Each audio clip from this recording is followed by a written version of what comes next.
Let's do the military crawl. Let's do the military crawl. On your elbow and on your stomach. Let's do the military crawl. Can't understand what they don't know.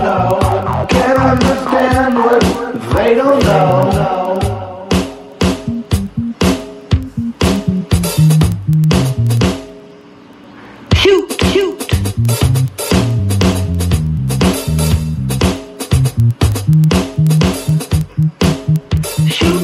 The enemy, he's shooting you.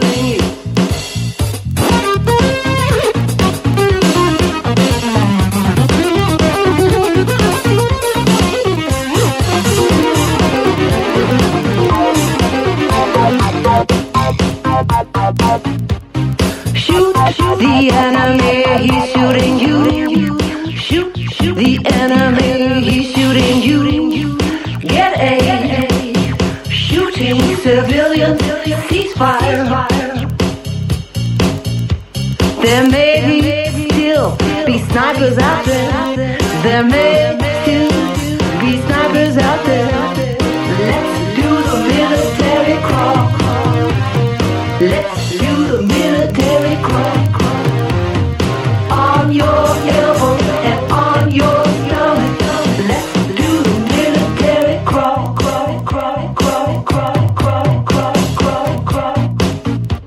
A military takeover in their backyard. It's okay, 'cause I got the card. I got my mark, I can buy my bread. Nobody give me no trouble, 'cause I'm led. I got no mind, I got no soul. I got nothing I need anymore.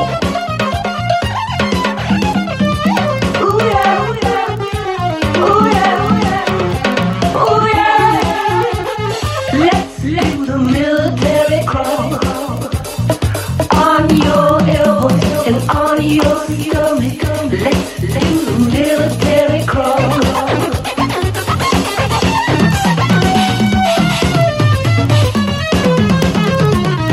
Shoot the enemy, he's shooting you.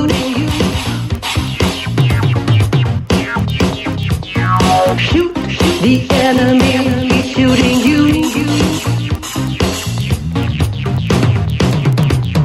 Shoot the enemy, he's shooting you.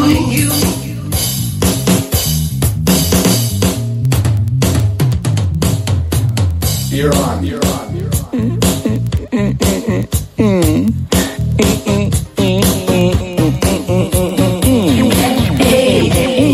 Shooting civilians, please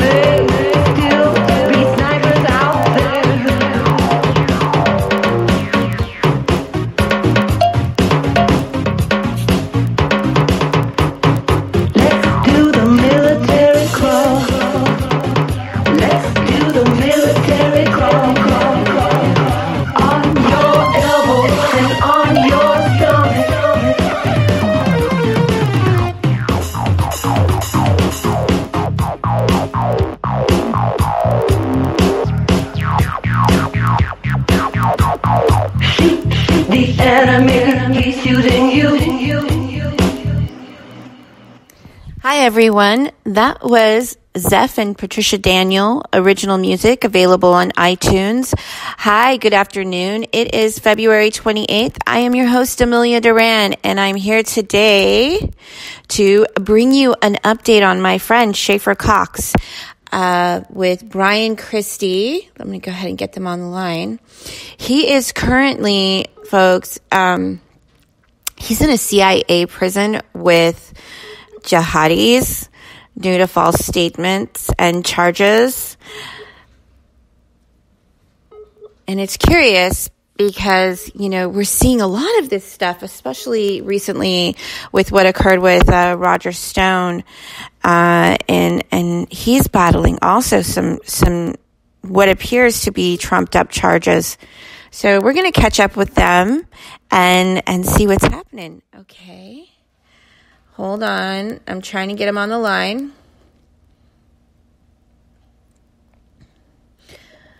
What is going on?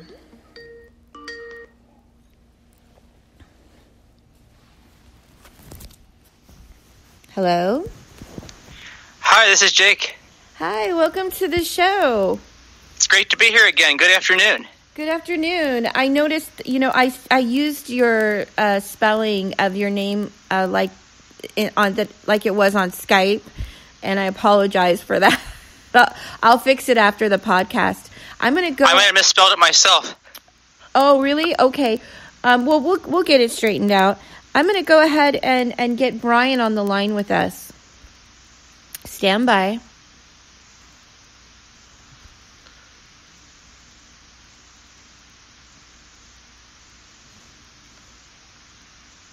It'll just take a second, guys.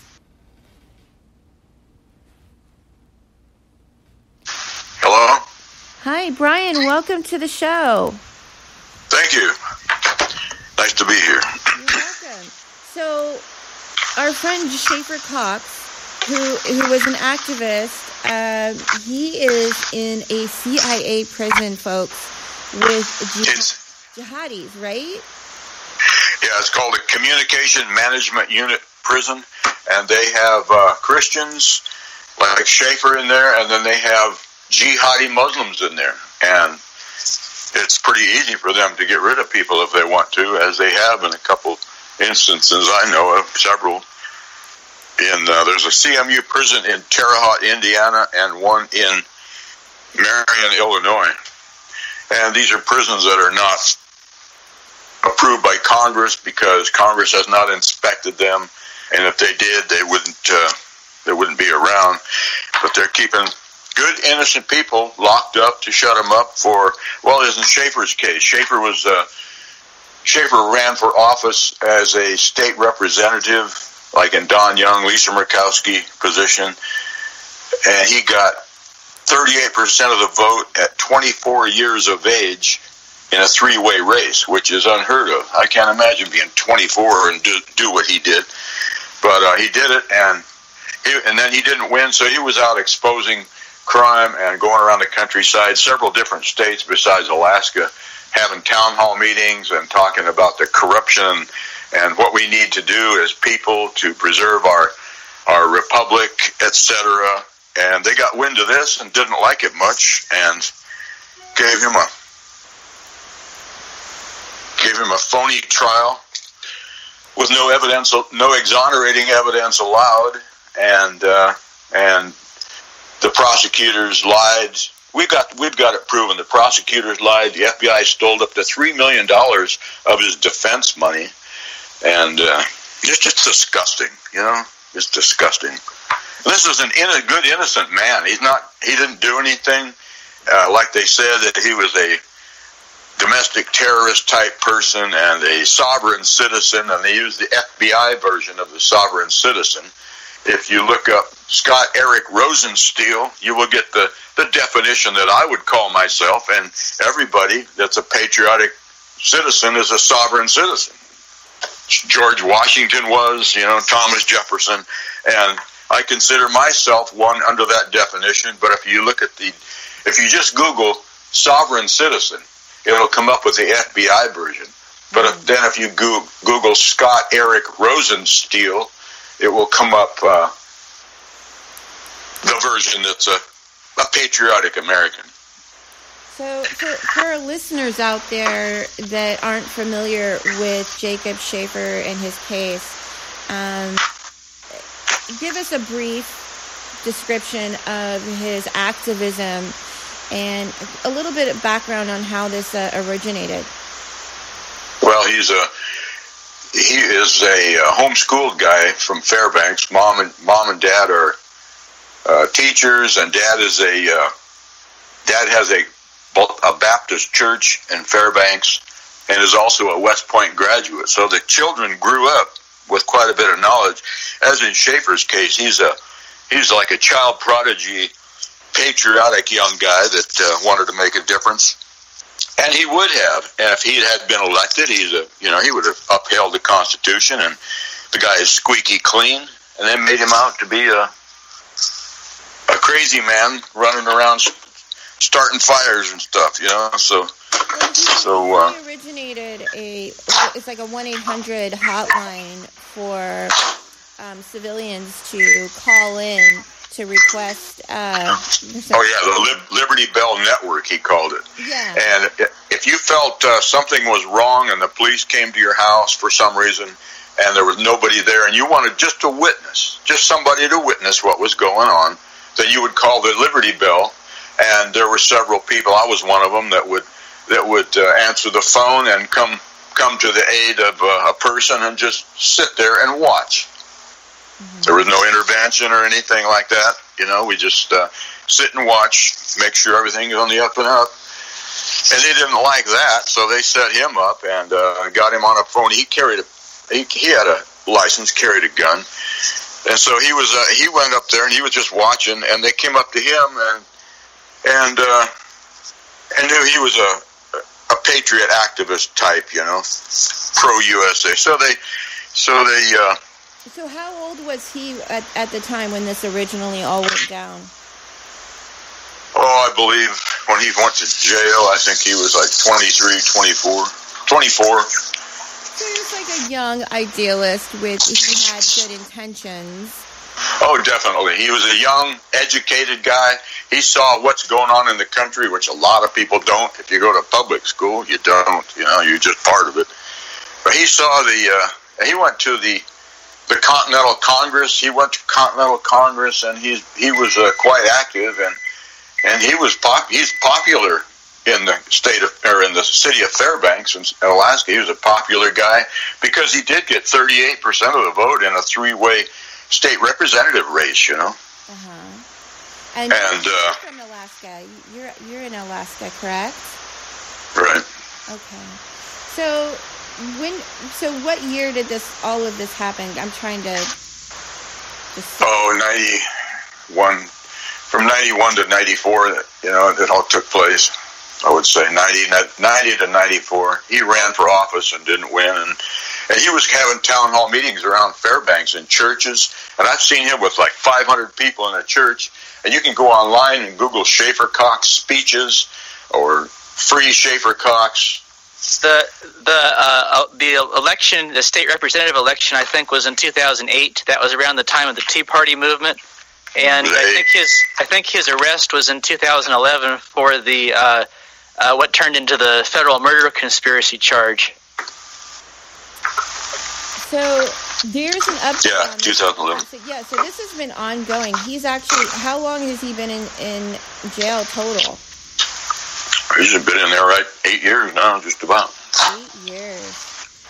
8 years, not guilty, never had a fair trial. Exonerating evidence was denied.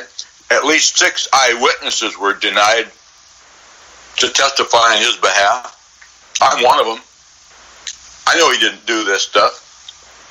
You should hear, and the local Fairbanks Daily Newsminer newspaper for 8 years has never got the story straight. They won't point the finger where it needs to be pointed. They still make Scheaffer out to be a sovereign citizen under the negative FBI definition. So they're still slandering him, and has been proven guilty or not guilty. Never had a fair trial.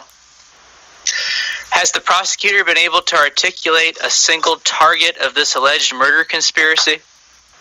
Okay, but before we get to that, I understand that there's allegations of a murder conspiracy or a conspiracy to murder an FBI this guy. agent. That's why we need to have a trial of our peers, because all his peers know Scheaffer Cox is not going to go out and try to murder anybody. He's not going to do anything that would, he's not a criminal. Yeah, just so the listeners know, a sovereign citizen is a term used to refer to a political movement which grew out of the belief of government being an abuse of power. And members generally refuse to hold a social security card or a driver's license, and they avoid using zip codes, things of that nature. And when I personally, bogus definition. Well, some people disagree, but when we have a government that's really corrupt and we know is abusing their power, there's citizens sometimes will choose to go to extremes, and I am not, Well, not in this case, and if you're to me, I'm a sovereign citizen under the Scott Eric Rosensteel definition, and I'm not outright robbing or doing anything like that. They make the Constitution. When the Constitution says "we the people," that "we" right there is the royal "we," so that's popular sovereignty right there. Yeah, I'm not in total. That's just a really general, brief description. Yeah, you can look up the both definitions. They'll show you. It'll show you. Mm-hmm. Yeah, the FBI wants to control the definition because they want to slander and defame people who are taking reasonable positions. Yeah. And for myself personally, I'm not opposed to it. However, I don't identify as a sovereign citizen, but under the current. Well, look up the Scott Eric Rosensteel definition. And if you're a patriotic American, like George Washington, etc., then that's the definition that you would go by. You wouldn't go by the FBI definition, where if you just look up sovereign citizen, that's what'll pop up. You're going around starting fires in the neighborhood, or you want to shoot people, or you want to have no driver's licenses and all that sort of thing. That's your FBI version. I also know that there's a heated debate within the legal community regarding sovereign citizenry and in the courts. And, Well, the court's part of it. The court's part of the negative definition. That's the definition the court wants. Ultimately, judges have plenary area of authority, and so they have the authority to rule how, I just understand that it's a controversial. They have the license to lie. That's what they do. License to. Yeah, that's one opinion, but well, what are they doing? They're lying in this case. Yeah. Who are you defending? Are you defending them? If you want to defend the courts, we can go into that. No, I don't. I just wanted to cover it very briefly for the listeners. All right. So let's talk about the charges. Let's talk about the allegations and the charges against Scheaffer Cox and why he's in this predicament. Well, he beat a whole. Alaska had him under some charges of this and that and the gun thing, and the state of Alaska dismissed his whole entire case with the local police department and the anyway. If we want to particularize the charges, I can describe them briefly. It started out with there was a domestic violence charge, which was completely false, and they threatened to take his son away from him if he would plead not guilty. So he took a plea bargain on that, even though he was not guilty in any way. So that's one of the things that started this, and that put him on 2 years probation. And we can address that. Actually, I want to spend a lot of time addressing that first thing right there. But after that, he had a trumped-up charge where, in a response to Liberty Bell, he was falsely accused. There's a recording that proves this is a false accusation. He was falsely accused of failing to report the possession of a firearm to a policeman. And there's a recording that clearly shows he did report it, as required by law in Alaska. And so they made this false charge against him, and it's clear that when this is happening, there's likely coordination between the FBI and the U.S. Attorney's Office and the local authorities to try to find something to remove Scheaffer Cox from the political situation. And it kind of reminds me of things that happened with Senator Ted Stevens to pass Obamacare, things that happened to Jim Traficant in Ohio. It's just one of these crooked things. And when Scheaffer was in that situation, he had a problem with some informants. Undercover informants he didn't know were informants. He was afraid they were going to do something violent.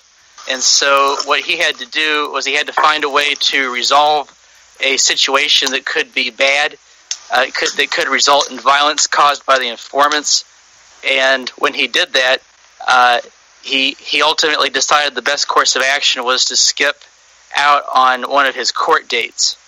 And in the course of that, one of the informants actually kidnapped his family to prevent him from leaving Alaska. Him and his family. Solution. When you say kidnapped his family, him and his family. Who was involved in kidnapping his family? FBI informant. FBI informant was a guy that had been selling drugs to the Hells Angels, and he was ripping people off for work on their homes and property, getting cash money down and taken off, and he was guilty of some felonies. And so they told him, if you help us bust Scheaffer Cox, we'll let you off your felonies. And instead of going to prison, they paid him up to $300,000, I heard, that they paid this guy. Where are his children now? Oh, they're with the mother, and I'm not sure where they're at, Oh, okay. I haven't talked to her in years. I was just curious if they were still in custody or if they were with family. So Scheaffer brought a $185 million defamation suit. Yeah, that's against the guy that kidnapped the family, and then after Scheaffer was in prison, he wrote a book claiming that he is like a hero for busting this crazy militia, sovereign citizen militia movement thing, which is nothing more or less than a patriotic American wanting to make America great again. He'd be going good now. The country would have been prospered because of him and be more free because of people like that. But they don't want that. The government doesn't want that. And Obama administration surely didn't want that.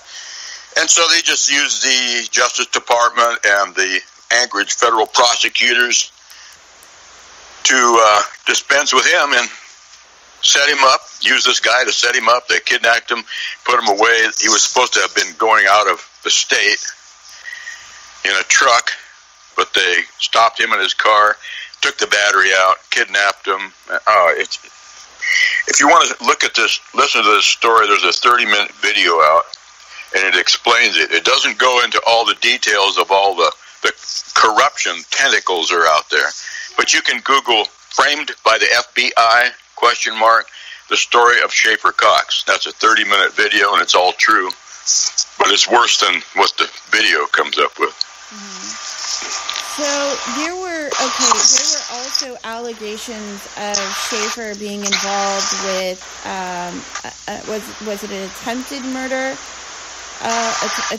murder threat, or was there an actual murder? What were the There was no murder. There was no intended murder. There was no murder. There was no victims. There is no evidence of anything like that.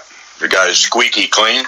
He should have had a jury of his peers, like everybody should, because your peers know you and maybe know you're not a maniac like they're trying to accuse Scheaffer of. So I went down there, and I was a witness that was never called to stick up for him because they wanted him convicted because he was a threat to the Obama administration because he was informing the public and having town hall meetings.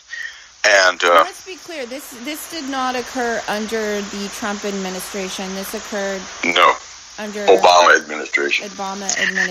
Yeah. So he's been in jail for 8 years. So these federal charges. Was there an investigation into these allegations? There's an investigation. There was one by Western journalism is one, and another one is you can go online and look up the U.S. Observer News for United States Observer. Look up U.S. Observer News and scroll down there. That newspaper did an article on him, and that's the federal framing of Scheaffer Cox. So is there an update on this case? Because I know that there was some discrepancy with the way that a lot of these allegations were handled in the courts, and that Scheaffer had requested a retrial. Is there an update? He requested it. That last we heard that retrial motion has been denied about 2 days ago. Oh wow, really? And this was with new evidence that was not presented, and evidence of court corruption, and so they wanted to stifle that. And it's the Ninth Circuit Court of Appeals which needs to be arrested, because they are just keeping him locked up to shut him up because he was exposing pedophile rings in Alaska, etc., drug trafficking and corruption in the political system, you name it. This was a corrupt state. That's why I'm packing my stuff and selling my house and moving. Mm-hmm. But it's a shocking thing. When people look at this, they're going to want to get on the bandwagon, and we got to, call your representatives for every good it does. We got to wake them up. But even Lisa Murkowski knows he's not guilty. Senator Lisa Murkowski from Alaska and Senator Sullivan does, and they want him to stay in prison. They won't have anything to do with helping us. None of them will. No representatives, no local people in Fairbanks, the local mayors, city council. City council is pretty much a socialist majority in Fairbanks, so they're not going to do anything for this innocent man. They're going to concentrate on LGBT rights. That's what they're doing. So this guy's locked up without a fair trial, without exonerating evidence that would have kept him out of prison, without at least six witnesses. It's a total miscarriage of justice. Sounds like in fact, his attorney that he had that got him off all the state charges was said that it's the most egregious miscarriage of justice he's seen in 38 years and that's Robert John is his name. That's an ex-attorney. It's hard. Oh, it is. This he was doing really good. He's 24. He had a couple businesses going. He owned his own home and a sailboat down in Sitka, and a wife, and he had his little son there. It was 2 at the time or so, Mm-hmm. And it just, it's so infuriating. I've been working on this thing for 8 years, and what I see, man, I tell you, if people think we're free in the United States, land of the free, baloney. Mm-hmm. You're in the land of the free unless you say the wrong thing, like you're pro-American, you get out there and you're having speeches and you want to run for office and take care of the corruption. Well, watch out. The corruption's going to get you. They're going to shut you up and put you in these two illegal prisons. So, how long is he serving time in prison? He's got 27 years total, and there's no victim and there's no crime. And this is all just allegations and sort of like a media circus. It's lies. It's lies. Malicious harassment. Malicious lies, malicious prosecution, denial of exonerating evidence. It's so constitutional against the unconstitutional, and these prisons are unconstitutional. There's Chinese torture going on in there. They don't let them talk. Like Rudy Davis is a prison advocate. He helps out innocent political prisoners, and they cut him off from his secretary and from Rudy Davis, so Scheaffer can't talk to his secretary who handles the money and is able to get attorneys for him or whatever he wants to do. He's got people like me helping him and his secretary, but So you guys have been working on this case for Scheaffer Cox for quite some time, both you, Bryan. For 8 years. I've been on it for 8 years. Yeah, you've been on my show before prior to this most recent court hearing. what do you guys think, in light of everything that happened, and what do you guys think of what's going on with Roger Stone? And well, I'm sorry. Roger Stone and who? Well, Roger Stone recently experienced an FBI raid on his family home. Oh, that's ridiculous, yeah. I don't know. That's a guy. Yeah, what did you guys think of all of that? It's a big show. It's trying to make Roger Stone out to be a bad guy, you know, like he was so dangerous. They had to get frogmen in his pond in the backyard and come into his house with guns and everything. It's all for show. And then CNN was there and picked up on it. CNN ought to be shut down. Just disgusting. He made it. They had aquatic FBI agents, helicopters. The whole 9 yards. Oh yeah, you think they're after a gang of. What they need to do is take those people down to the border. You know, that's okay if those people come through the border, the gangs and stuff. So they try to make Roger Stone out to be, everybody's going to see all this stuff happening in his yard, and they're going to say, oh boy, he's a really bad guy, you know. And so, like if they came and arrested me and charged me with a bunch of phony stuff, all the people in the neighborhood would be okay with taking the domestic terrorist nut out of the sovereign citizen crazy man out of the neighborhood, you know, wouldn't think twice about it and go on about their business. But these people that are being jerked up like that are Scheaffer Cox. He's a good patriotic American. Uh-huh. He's a Christian, patriotic American. They locked him up in this 1938 prison. So, Jacob, what is the next step as far as, a retrial or attempting to file in a higher court? What is the next step on behalf of Scheaffer?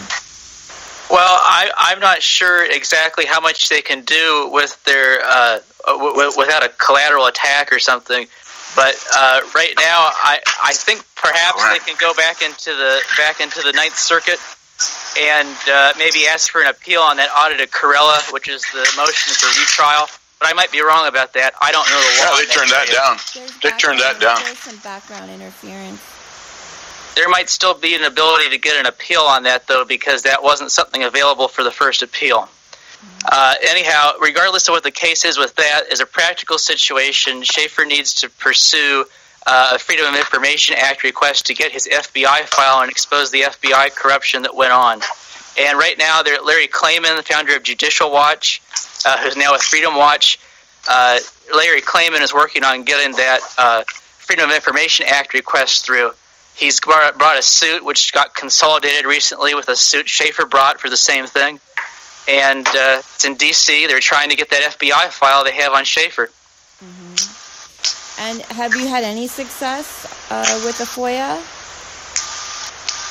It's going slow. You know, the wheels of justice turn real slow. For example, when that budget crisis happened about a month ago, they just stopped doing all those civil cases. So that delayed everything. Have you gotten any kind of FOIA requests on Scheaffer Cox? Have you received I couldn't say. Scheaffer was able to receive a few things that were helpful. He received some things that suggested, in his opinion, that one of the people on one of his earlier fundraisers was an FBI informant, an undercover FBI informant who was trying to sabotage the fundraiser.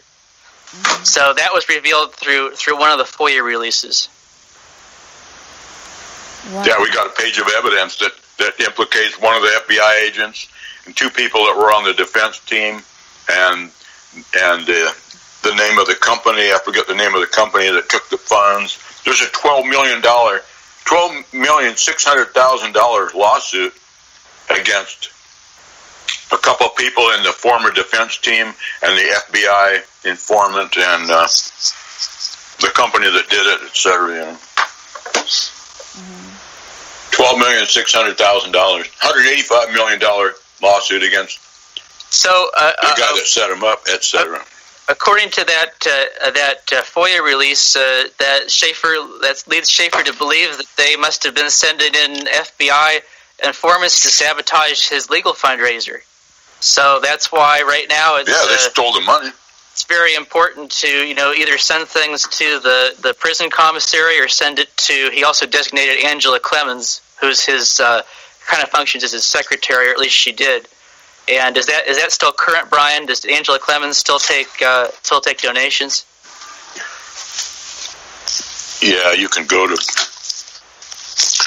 Oh, I wrote it down. Where is it? It's PayPal. It's called freeschaeffer.com, I think, is her site, and Schaeffer's Angel is the name of her group. Scheaffer wrote to me and told me last year that she is the person that takes any legal donations right now. Okay. So, and there's several links here, freeschaeffer.com and schaefferforstatehouse.com. And we'll be posting those links in the comments section on the Spreaker podcast, the live chat room. You can go there, and you guys also want to post the you guys both can post the PayPal link as well. So this just happened 2 days ago. The ruling to deny the retrial. What is the new evidence that? The new evidence is the old evidence too. There's new evidence. There are more witnesses than I thought. I thought there was only like 3 witnesses, but there's at least 6 now. Part of the problem was inappropriate jury instructions. They didn't provide an entrapment instruction. And, well, I could go through a whole litany of things, but as far as that retrial was concerned, in order for something to be in federal court, there has to actually be a federal issue involved. Otherwise, the court loses jurisdiction.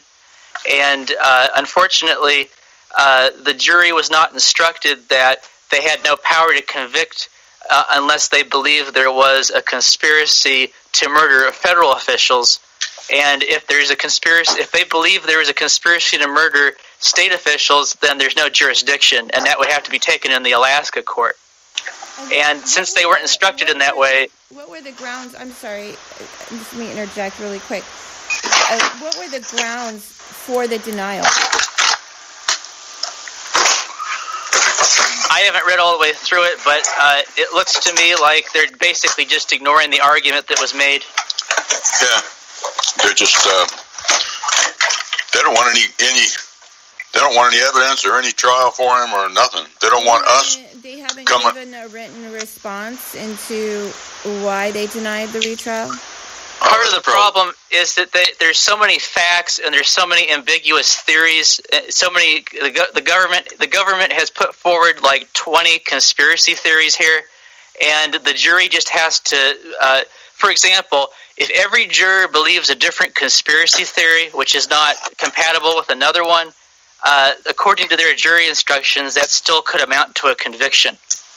So it's total disarray, is basically anarchy, because everyone knows that you can't have common law. In common law, you can't have a murder conspiracy without the jury agreeing on an actual target that was put at risk of murder. And we don't have that in that case. What we have is a lot of suspicions that were generated by evidence that was edited, and the jury was not allowed to hear the entire conversation. Yeah, then the local newspaper, Fairbanks Daily Newsminer, joins in and labels him a nut. They say he was using sovereign citizen language at his... Scheaffer Cox had a common law trial at Denny's restaurant and had a common law judge. He presented all the evidence, and we down there concluded that he was not guilty. You know, approximately how many media conspiracies are there? Media conspiracies? As far as what actually happened, and that are, because there's like a tactics obviously that are being used to convolute or collude to convolute the truth. Well, it's a communication management unit prison. Scheaffer gets, I think, 15 minutes a week on the telephone, and they even try to. how many conspiracies are there in the media regarding the attempted murder, or the murder conspiracy charge? How many conspiracies are there being reported in the media pertaining to this case? In other words, they all report that there's one charge of murder conspiracy. But the issue is that in the jury instructions, the prosecutor is putting forward like 20 or 30 different facts, which may tend to show a conspiracy. And those facts are not necessarily even compatible with each other. And so it's a situation where the jury doesn't have to sit down and even agree on what the alleged plan would have been or who the target would have been. They can basically just say that if they don't like this series of facts that were alleged by the prosecutor, that they can convict based on basically nothing. Wow. Yeah, the whole thing's a pack. It's a pack of lies. It's the greatest miscarriage of justice. You know, it's amazing. These are all just allegations. Like, they haven't been able to really substantiate anything. Oh, there's nothing to substantiate. I mean, they locked him up to shut him up from exposing crime. You know, it's the same people that convicted Scheaffer are the ones that made up the thing about Senator Ted Stevens. Who actually filed the allegations? The conspiracy murder. Who actually filed the allegations against Scheaffer Cox? I don't remember. I think one of the original affidavits was from an FBI agent named Westerhaus, and if I remember correctly, he's the guy that had a video about. Can I make a comment on the background noise, if we could try to avoid that? Yeah, there's a lot of background interference. If you don't mind, you can mute if you're not talking. So this agent Westerhaus, if I remember correctly, he's the guy that had the conversation, I think, with Bill Fulton. Correct me if I'm wrong about that, Bryan, but I think it might have been Bill Fulton. There were two FBI informants that were undercover with Scheaffer. One's name was Bill Fulton. The other's name was Olson. And is it Gerald Olson? Is that the right name, Bryan? Yeah. But anyhow, these two, they work together in certain areas, and it's kind of hard for me to remember to tell which one might be responsible, or maybe both might be responsible for the kidnapping.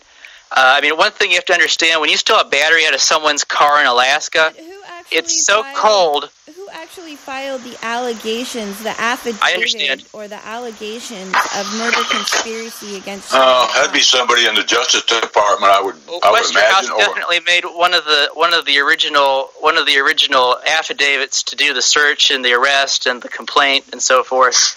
And the thing I'm trying to explain is that Westerhaus was with one of the informants, and there's actually a recording of them mocking the Bible and mocking the fact that Scheaffer Cox cares about the Bible and doing what it says.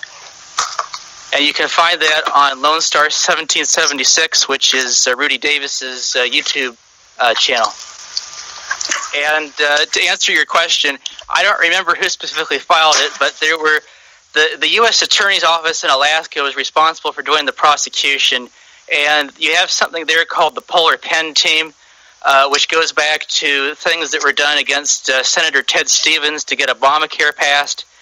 And it's some of the same people are involved in this prosecution. And one thing to understand about the Department of Justice is they have a way of compartmentalizing and dividing up all the tasks so that when someone commits an obstruction, it's very difficult to prosecute the prosecutor who's involved in the misconduct, because there's so many different, it's kind of like a Chinese wall between different people doing different parts of the case. Yeah. This is what happened with Ted Stevens. There's a report about this called the Schulke Report, and we can get you a link to that if you need it. Yeah, I'd like a link to that. Bryan, there's a mute button on your end when you're not talking so that we don't get the background noise. You should have that. There shouldn't be any background noise. Nothing going on here. Okay. So my question, the reason why I'm asking is because I was wondering if you could file a FOIA for the original affidavit for the allegations. Well, I don't think that would be Well, depending on what we're looking at, if we're looking at the actual murder conspiracy at the federal level, I think he already has everything based on Pacer and his attorneys that's disclosed to them. I don't think there's necessary for that because you have to understand that was all brought based on him being set up by these informants. And part of the way they set him up is they get him in a situation where he feels intimidated by the informants, and he has to kind of humor them a little bit and brush them off in a gentle way so that he doesn't have to be in fear of his life or in fear of his family being harmed. And when you're in a situation like that, sometimes you say things that are humoring that could be misconstrued if the jury doesn't get an opportunity to hear the entire conversation. And that's the situation we're in. Whenever someone says, so-and-so said this, so-and-so said that, they're ruling that as hearsay, and they're violating the rule of evidence called the doctrine of completeness.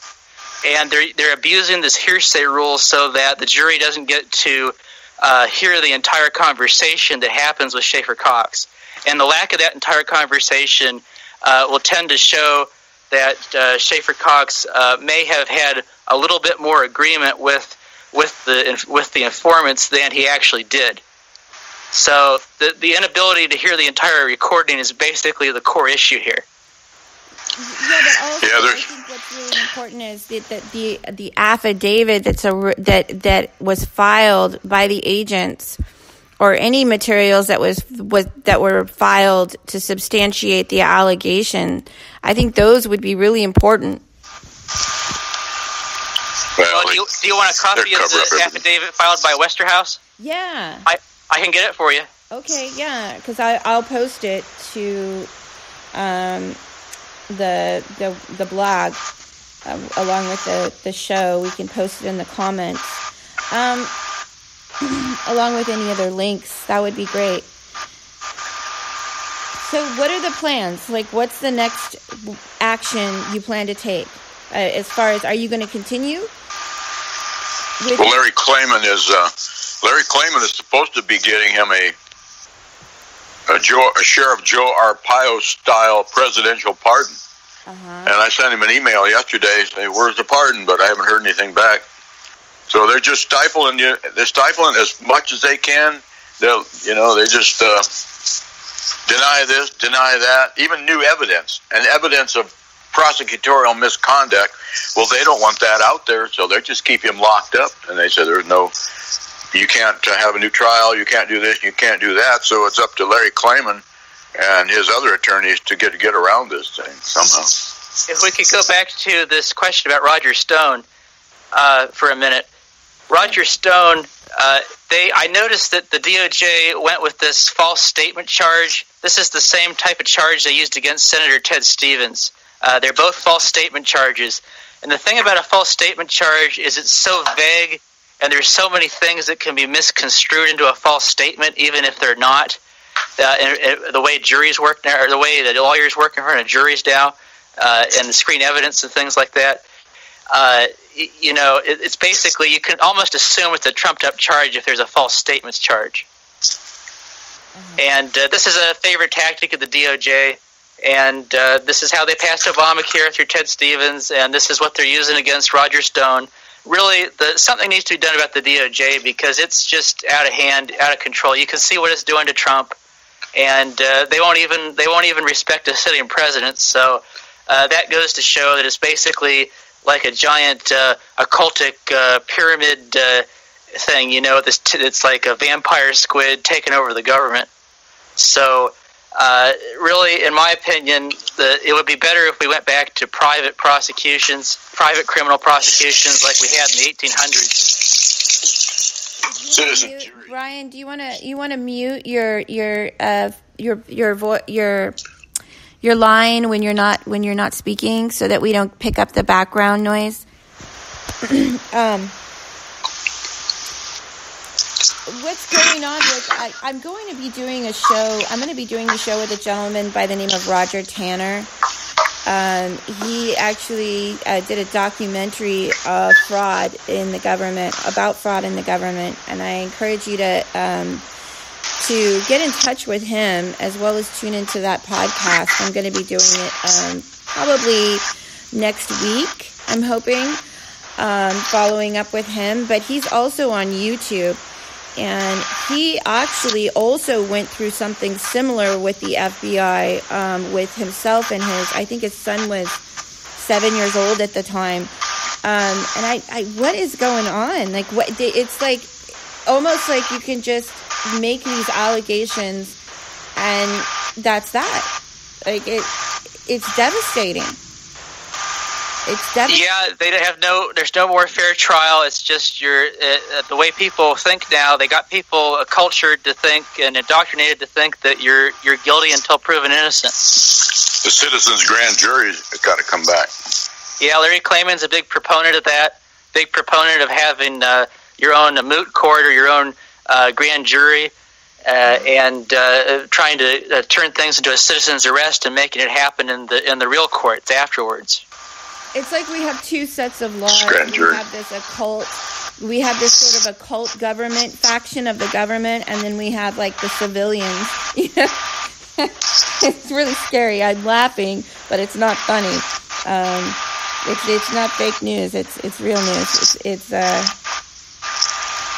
a sad state of affairs, and it's kind of scary. I think we should take a minute to get into the background of some pedophile ring issues that were happening in Alaska before Scheaffer got started, because this might give some background to the situation that might explain why Scheaffer was being wrongfully prosecuted in the first place. Mm-hmm. So, one thing I'd like to bring up, there's something called, there was a house on a street called Ocean View Drive, I think, or Ocean View Street.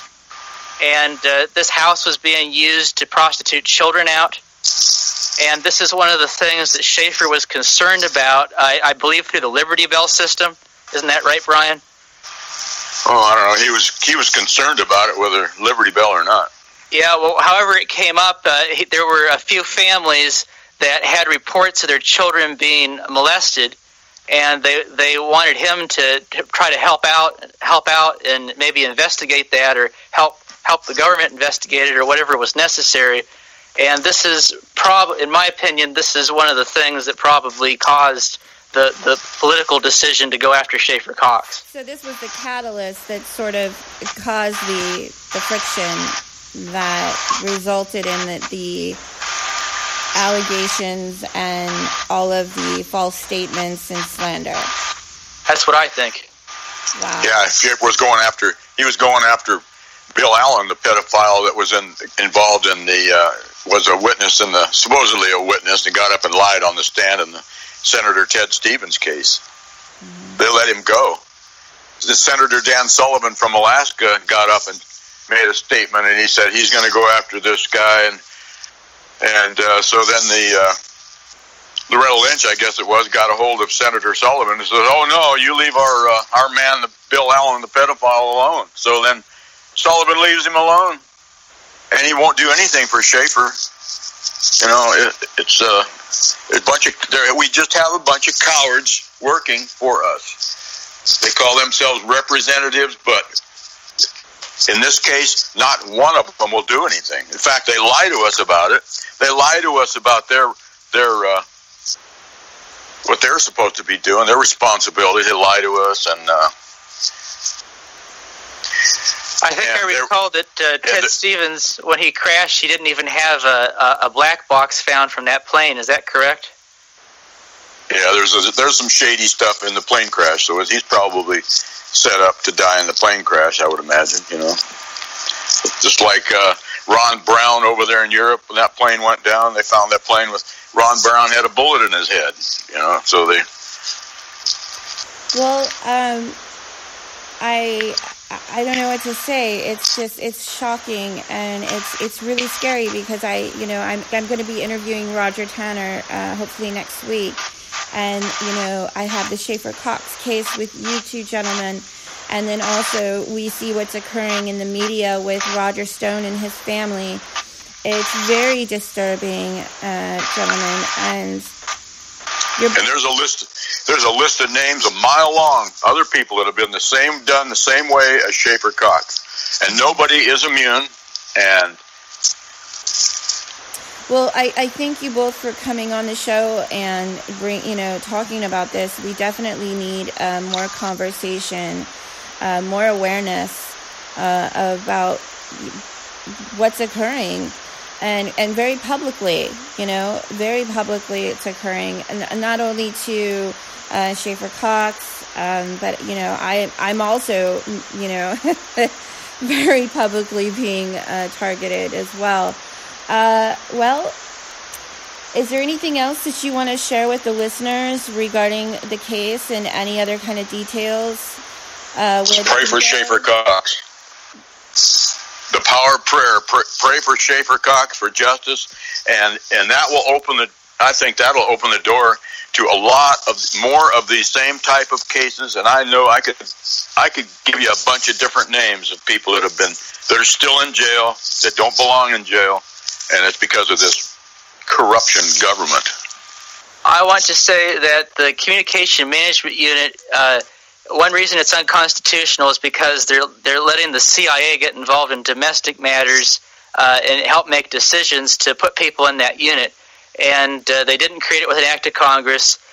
They're basically censoring him because one of the criterion they use is that if someone has inspirational significance, they can be fast-tracked into that Communications Management Unit. And then after that, it's very difficult for them to get anything out. And since Scheaffer's being censored, I'm going to go ahead and give a quote from him. And this is probably one of the most important quotes I have. It's about what I think is the reason why this got started. Okay, the quote is this: "Don't forget, this all happened 2 weeks after I held a huge town hall meeting where I announced that we knew about the cops' drug trafficking and about Office of Child Services pimping out toddlers to perv bureaucrats as payment to run cover for dirty drug cops. So I just boldly exposed OCS and Drug Task Force for some serious crimes they were working together to commit. Then guess who comes after me? OCS and the Drug Task Force." Yeah. Well, The feds in Anchorage run a child prostitution ring out of the Ocean View house. That's more quotes by Scheaffer. This is something he sent out in a letter. Mm-hmm. So, this is why I think this is probably the real reason why they started setting him up. Also, Scheaffer is suffering from scurvy. They've got him locked up in there, and there's one guy that was murdered. Schaeffer's got scurvy and inhumane conditions. The plumbing is bad. The water is bad. They're totally it's a Chinese torture prison,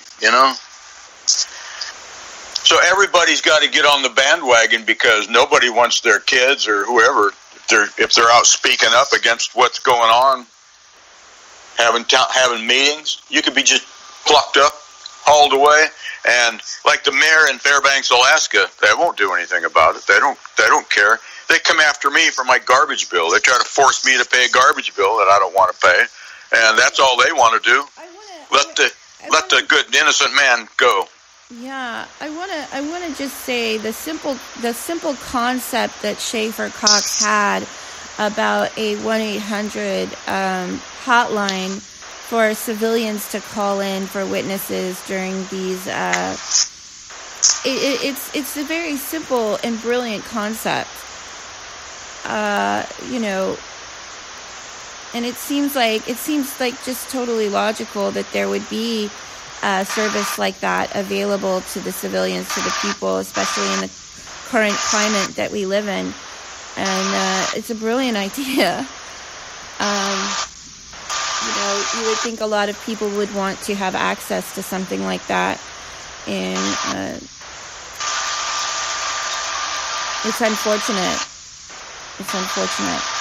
And I just want to say thank you so much for calling into the show and coming on with me today. And the new governor of Alaska won't do anything about it like the last governor didn't. It's amazing. Well, I think if we don't stick together on stuff like this, we're done. United we stand, divided we fall. Yeah. So far, Fairbanks, Alaska is totally they're not on board with this at all. Wow.